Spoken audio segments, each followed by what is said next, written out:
Welcome to the Man Talk Show. I'm Connor Beaton, and on this midweek mini episode, I'm just going to dive into a few questions that I have been getting through Instagram. So the other day, I put out just an invitation for people to ask me their questions, dive into a few of them here. Some of them are relationship related, some of them are shadow work related. So here we go. Ed asked, what's your thoughts on the culture of pickup artists? I'm going to keep this one brief. I have worked with many men who have been up in the pickup industry space, men that have been trained, men that have been teachers in the pickup space, and a lot of them have come to work with me after. Look, I think the pickup space creates pretend confidence. And I think that's part of the issue. It gives you tactics and tools to sort of put a veneer over your insecurities. It allows you to pretend for a little while that there aren't aspects of yourself that you feel are unworthy. And it creates a pretend version of masculine strength and masculine confidence, which a lot of guys want, but a lot of men aren't willing to do the real hard work to cultivate that deeper sense of confidence. They want the quick fix. That's the culture that we live in. And listen, dudes, like guys, there's no shame. There is no shame in that. I'm not saying that to create any shame.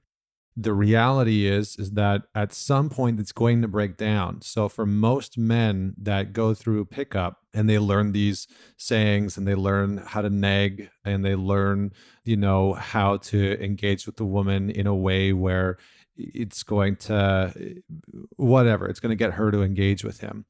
Eventually what's going to happen is once you start dating one of those women, and if it's not just somebody that you go on a couple of dates with or sleep with or hook up with or whatever, once you start dating one of those women, you get down the path where the true version of you starts to come forward. You can't hide those insecurities. You can't hide those fears. And so the propped up version of yourself that you've been giving her eventually fades and collapses.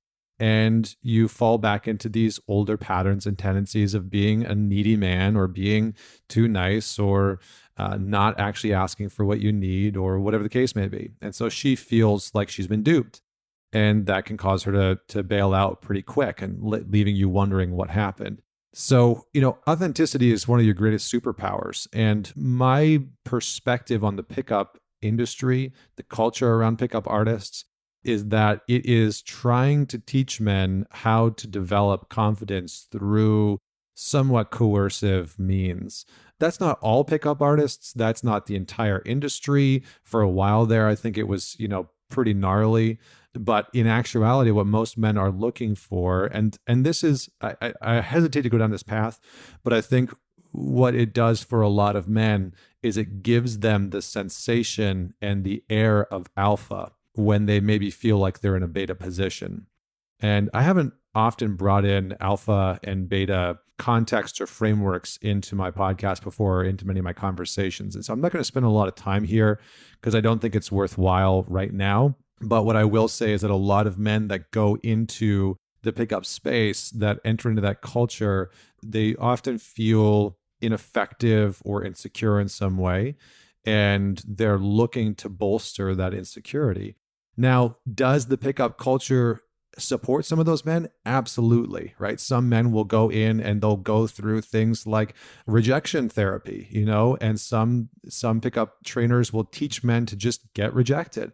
And for some guys, that is incredibly useful. They need a good psychological ass kicking by getting rejected.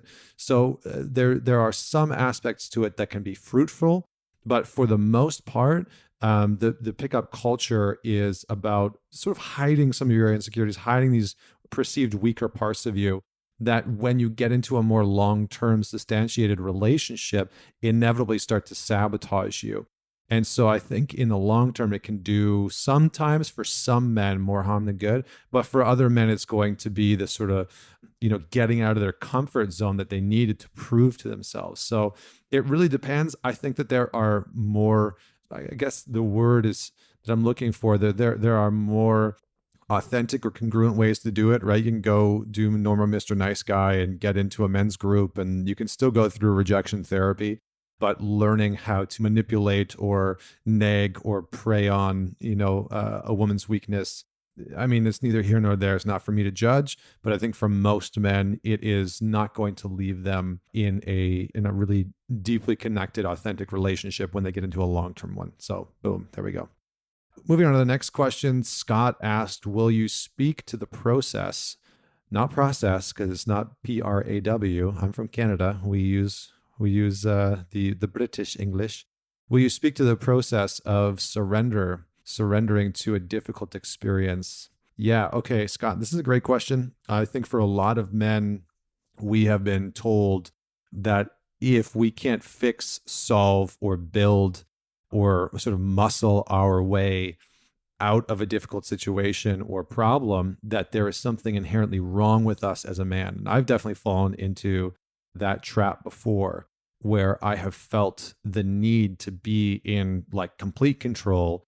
And it's like the harder the situation becomes, the more stubborn I become. And I have had, many different circumstances and situations sort of put me on my heels and force me to surrender. And there's a great saying that men come to therapy through circumstances and not through choice. Now, I don't think that that's entirely always true, but for the most part, it's an indicator that most men will not surrender unless it's the circumstances forcing them to surrender. And that's what I really hear behind this question. And what I would really challenge a lot of the men to look at that are listening to this podcast, or the women that are listening to it that have that masculine, sort of like stubbornness that they never want to let go of and they have to prove themselves to be right, is where are you in your life right now waiting for circumstances to infringe on you in such a strong degree that you are forced to surrender? This is really a sign that in some ways you not only are hiding weaknesses from other people, but that you have rejected the vulnerable parts of yourself, that you've rejected the ability to be compassionate towards yourself, to be empathetic towards your own experience. So how do we surrender in a difficult experience, whether it's a breakup or a health issue or whatever the case may be? Well, the first thing is that we need to allow ourselves to grieve in some way. That might be grieving what we're losing. That might be grieving what we were trying to build or what we were trying to create. That might be grieving the direction that we thought we were going to be in or where we thought we would be. Whatever the case may be, we need to allow ourselves and give ourselves permission to grieve and to allow other people to support us in that grieving process. The next thing that we need to come into contact with is letting go of all the things that we can't control. So how we start to surrender in a difficult experience is we start to notice. So this is the second part. What is my relationship to surrendering, right? When I think about surrendering as a man or as a woman, what comes up? What's the narrative? What's the story? Do I think that that makes me weak? Do I think that makes me a failure? Do I think that makes me less masculine? Does it feel emasculating, the idea of surrendering? And so once we start to flush out that narrative and that story, we can kind of see what we're up against, right? So what's the threat to our strength, to our masculinity in some ways? And then lastly, to come into contact with identifying what about that hard or difficult experience you have control over, you have influence over, and what parts you don't have influence over. And I would just encourage you to look at this through the lens that you probably have less influence than you think you do. So really be honest with yourself and say, okay, what can I actually influence? And most of what you're going to be able to influence, if you are sitting in the seat of grounded masculine essence, is you're going to want to move into a space of allowing the other person to react or respond or do what they need to do, and that you're going to start to embody a deeper quality of acceptance. And acceptance can be an incredibly strong masculine power. It's a force that not a lot of us have been taught how to actually utilize. But for a lot of men, when we can move into this space of allowing other people to go through their own process, allowing ourselves to acknowledge that, what we're going through in that divorce or through that breakup is incredibly depressing or confronting, or that there's a part of us that feels like it's dying away. So we need to come into confrontation with how much maybe we feel helpless to, or we feel like we can't influence or we can't control. And maybe that's a part of the grieving process.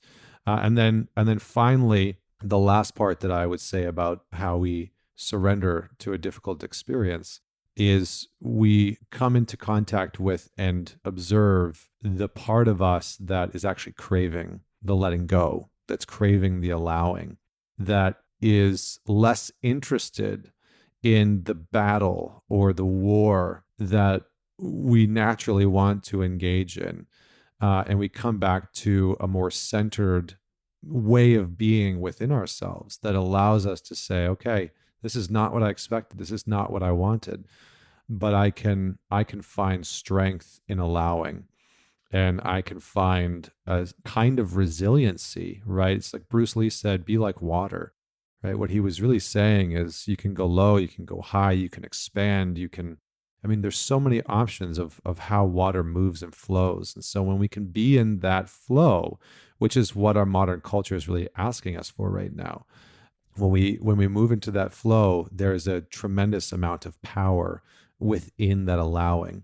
And so practice the art of allowing without needing to cling to a rational or linear process of how things are going to unfold, because that, my friends, is the hardest part of surrendering. Our masculine brains, our rational components to our minds will want to fixate and obsess and ruminate on how things are going to unfold if we surrender and we don't know.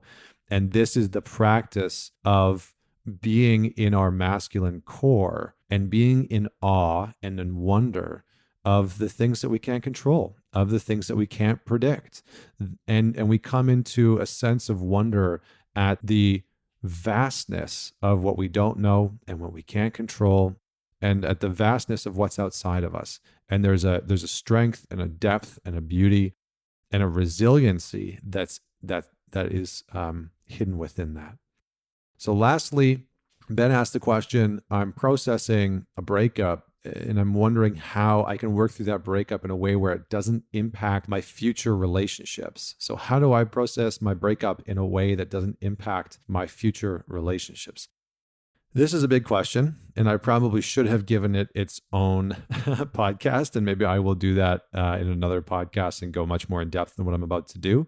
But what I will say is a few things, and I'll try and condense this into their sort of tactical components. Number one, we need to allow ourselves to, again, grieve the loss of that relationship fully, the relationship that we've gotten out of, and to give ourselves time and space to actually be with those emotions without numbing out.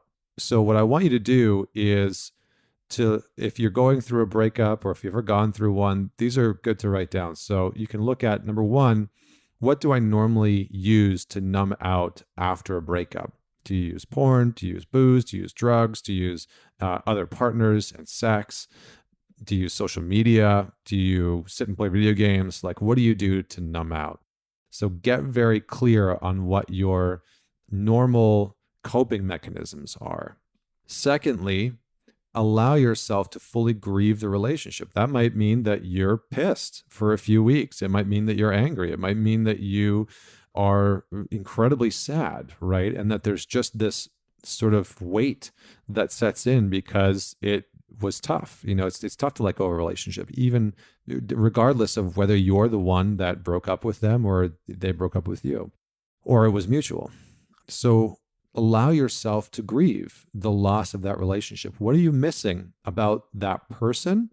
And then separately, what will you miss about the dynamic? Remember, there are three bodies in a relationship. There's your body, there's your partner, right? And when I say body, I mean metaphysical and all the different layers. But there's you, there's your partner, and then there's the relationship. The relationship is the third entity or the third body. That's what makes relationships so powerful. They're a trifecta. So what are you going to miss about that person? What do you appreciate and are grateful for about that person? What did you learn about from that person? And what are you looking for in a future partner that that person possessed? Those are all really important questions to dig into. And then what will you miss about the relationship itself, right? Sort of independent from the other individual. What will you miss about the relationship? What will you look for in a future relationship that this relationship had? And what about that relationship caused you to withhold certain parts of yourself? So, how did you show up in an unsavory or non-expansive or small or repressed, hidden manner within that relationship? So you can be cognizant of that in the future relationships. So that's what I'm going to share with you today. Thank you so much for everyone that asked the questions. I have more coming. There was a ton of, I think I got like a few hundred questions in the last Q&A. I'm going to try and do some live Q&As over the holidays, so stay tuned for that. And until next week, this is Connor Beaton signing off, and I will see you and talk to you next Monday.